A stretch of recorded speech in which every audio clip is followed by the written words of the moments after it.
अस्सलाम वालेकुम दोस्तों, मेरा नाम है फ़िरोज़ खान और आप देख रहे हैं फ़िरोज़ की न्यूज़। आज बीजेपी की सबसे बड़ी हार। बीजेपी जो है अपने ही घर पे आ गई है, जो कि बीजेपी 70 सालों से जो है वहाँ पर जीतती ही आ रही थी, कोई हरा नहीं पा रहा था। आज बीजेपी को हरा दिया गया है। बीजेपी कांग्रेस की पार्टी ने जो है, कांग्रेस सरकार ने जो है बीजेपी को हरा दिया है। अब जो है बीजेपी को हराया है और बीजेपी की जो हार हुई है अब उनसे बौखलाई हुई है बीजेपी। अब देखना है कैसे जो है बीजेपी वहाँ पर जो है अपना आप सत्ता वापसी करती है। ये ब्रेकिंग न्यूज़ हम आपको दिखा रहे हैं अभी, और जो है मैं आपको एक वीडियो क्लिप दिखाऊंगा जिसमें जो है आपको विस्तार से जो है पूरी न्यूज़ का भंडार दिया तो रुको जरा, सबर करो। गया है आपको। अस्सलाम। नमस्कार, स्वागत है आपका न्यूज हेडलाइंस में। वक्त हो चुका है दिन भर की बड़ी खबरों का। आइए एक नजर डाल लेते हैं दिन भर की बड़ी खबरों पर फटाफट अंदाज में। बीजेपी को लगा तगड़ा झटका, अपने ही गढ़ में हारी बीजेपी। कांग्रेस ने लहराया जीत का परचम, तहस नहस हुई भाजपा।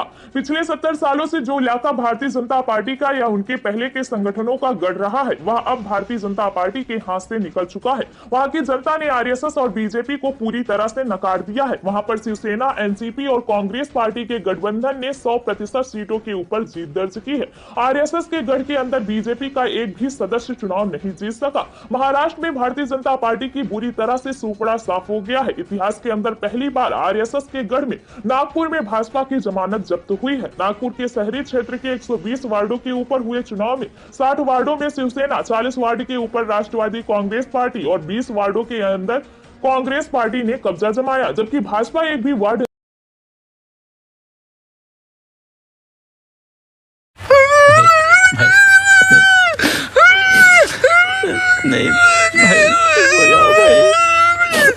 नहीं जीत सकी। यहां तक कि 80% से ज्यादा सीटों के ऊपर बीजेपी की जमानत जब्त हो गई है। इसी तरह नागपुर के ग्रामीण इलाके के 60 जिला पंचायत वार्डों के चुनाव में भाजपा का सूपड़ा साफ हो गया है। भाजपा मात्र 3 वार्डों के अंदर जमानत बचाने में कामयाब रही, जबकि 57 वार्ड जीतना तो दूर की बात, बीजेपी जमानत भी नहीं बचा पाई। 60 जिला रुको जरा, सबर करो। पंचायत वार्ड में से 30 के ऊपर शिवसेना, 22 पर राष्ट्रवादी कांग्रेस पार्टी और 8 वार्डों के ऊपर कांग्रेस पार्टी ने कब्जा जमाया और भारतीय जनता पार्टी के ऊपर जीत दर्ज करके महाराष्ट्र की महाविकास अघाड़ी सरकार उत्साहित है। उनका कहना है कि हमने राज्य के अंदर कानून व्यवस्था लागू की है, हमने राज्य के अंदर हिंदू मुस्लिम भाईचारे को पैदा किया। भाई मजा आया, और मैं ये जो मजा है हिंदुस्तान के हर व्यक्ति को देना चाहता हूं। और बीजेपी और आरएसएस के सांप्रदायिक बंटवारे की राजनीति को अनेक प्रकार से जमीन तक ला दिया है। कांग्रेस के चिंतन शिविर के लिए किसान यूनियन के नेताओं ने नेता प्रतिपक्ष भूपेंद्र सिंह हुड्डा से मुलाकात की। भारतीय किसान यूनियन के प्रवक्ता राकेश टिकैत ने इस मीटिंग के बाद जी मीडिया से बातचीत की। इस दौरान उन्होंने कहा कि सरकार भी हमें भूपेंद्र सिंह हुड्डा की तरह फेस टू फेस मिले। पंजाब चुनाव में हार के बाद कांग्रेस नेता नवजोत सिंह सिद्धू लगातार पार्टी के खिलाफ जाते दिखे हैं। इसे लेकर पार्टी नेताओं की तरफ से उनका विरोध भी शुरू हो चुका है, जिसके बाद कहा जा रहा है कि नवजोत सिंह सिद्धू एक बार फिर पाला बदल सकते हैं। इसी बीच अब सिद्धू सोमवार 9 मई को पंजाब के सीएम भगवंत मान से मुलाकात करने जा रहे हैं। उन्होंने खुद ट्विटर पर इस बात की जानकारी दी है। दिल्ली के बाद पंजाब में सरकार बनाने वाली आम आदमी पार्टी की नजरें अब 2024 लोकसभा चुनाव पर भी टिकी है। बताया जा रहा है कि पार्टी इसके लिए लगातार तैयारियों में जुटी हुई है। इसी बीच पार्टी के संयोजक अरविंद केजरीवाल ने कहा कि 2024 का लोकसभा चुनाव हमारा लक्ष्य नहीं है, चुनाव हमारा लक्ष्य नहीं, हमारा लक्ष्य देश है।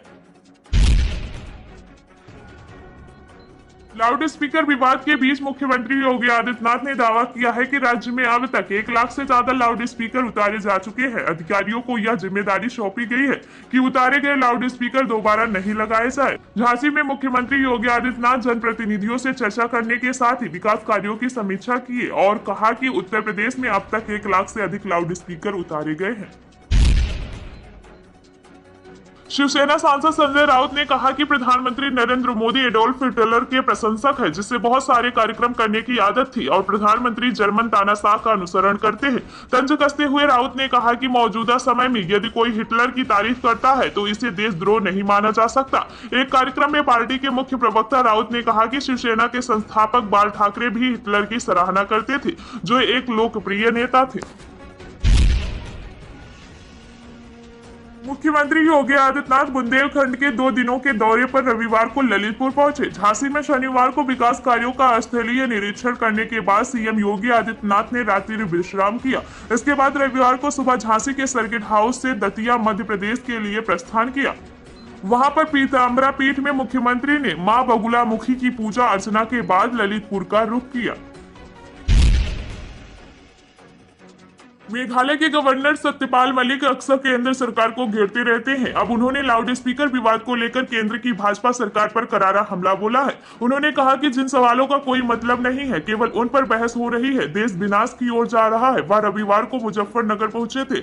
उन्होंने कई कार्यक्रमों में हिस्सा लिया। मलिक ने कहा कि ऐसा लगता है कि सरकार ने किसानों से जो वादे किए थे वे पूरे नहीं हो पा रहे हैं। डर है कि कहीं किसानों को दोबारा मैदान में न उतरना पड़े। सरकार ने किसानों से एमएसपी का वादा किया था, लेकिन अब तक कोई ठोस कदम नहीं उठाया गया।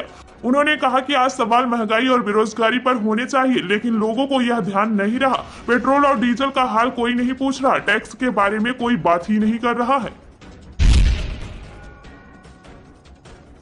यूपी विधानसभा चुनाव में मिली हार के बाद सुबह सपा अध्यक्ष ओम प्रकाश राजभर ने अब लोकसभा चुनाव की तैयारी शुरू कर दी है। 2024 में भाजपा को हराने के लिए राजभर ने रणनीति भी बनाई है।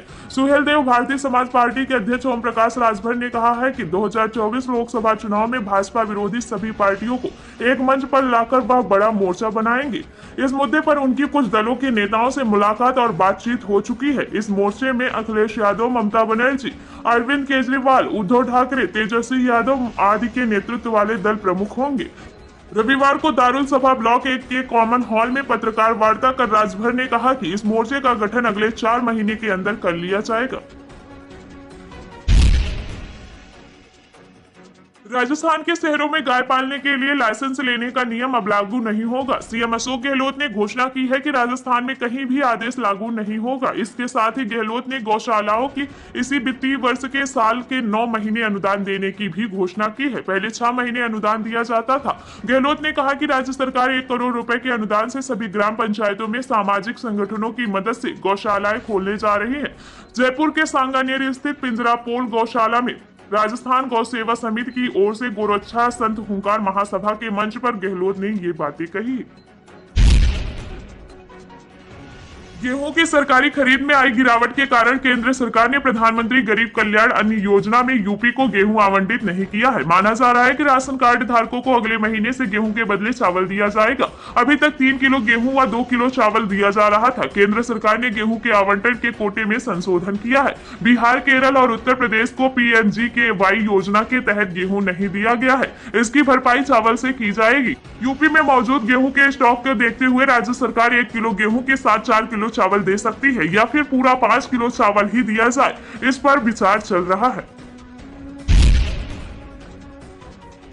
यूपी के सीतापुर जेल में बंद समाजवादी पार्टी के वरिष्ठ नेता और रामपुर से सपा विधायक आजम खान को लेकर सपा के राष्ट्रीय अध्यक्ष अखिलेश यादव पर दबाव लगातार बढ़ रहा है। प्रयागराज में कांग्रेस के नेता इरशाद उल्ला ने आजम खान को कांग्रेस पार्टी में आने का प्रस्ताव देते हुए एक पोस्टर भी जारी किया है। इस पोस्टर में कांग्रेस की यूपी प्रभारी और पार्टी की महासचिव प्रियंका गांधी वाड्रा की तस्वीर लगी है। इसके साथ ही आजम खान और कांग्रेस के वरिष्ठ नेता आचार्य प्रमोद कृष्णम की भी तस्वीर है। इसके बाद आजम खान को लेकर कांग्रेस के अंदर ही विरोध के सुर उठ गए हैं।